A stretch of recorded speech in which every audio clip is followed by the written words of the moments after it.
आपको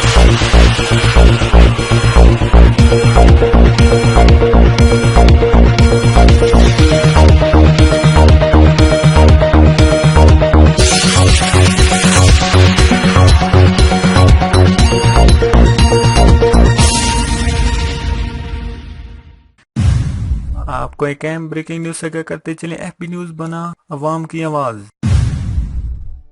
AP news की खबर पर एक्शन। झेलम चकवाल रोड में हाल मुगला के मुकाम पर नाजायज तजावजात और पत्थरों के ढेरों को उठवा दिया गया। एक बार फिर आपको बताते चले, एपी न्यूज बना अवाम की आवाज।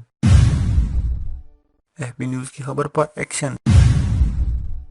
लाहौर मुगला के मुकाम पर गुज़श्ता रात एनएलसी की गफलत की वजह से कार को हादसा पेश आया, जिस पर एपी न्यूज ने एनएलसी की लापरवाही को हुक्काम बाला के सामने लाया गया, जिस पर मुल्हाल मुगलम पेट्रोलिंग पुलिस चौकी एक्शन में आ गई। ऐसे कामरान हनीफ अपनी टीम के हमरा रोड पर नाजायज तजावजात और पत्थरों के ढेरों को उठवा दिया। अवामी हलकों का एपी न्यूज इंतजामिया फरद बशीर, एडवोकेट उस्ताद सदीक और पेट्रोलिंग पुलिस को शानदार खराज तहसीन पेश। एक बार फिर आपको बताते चलें, एपी न्यूज बना अवाम की आवाज।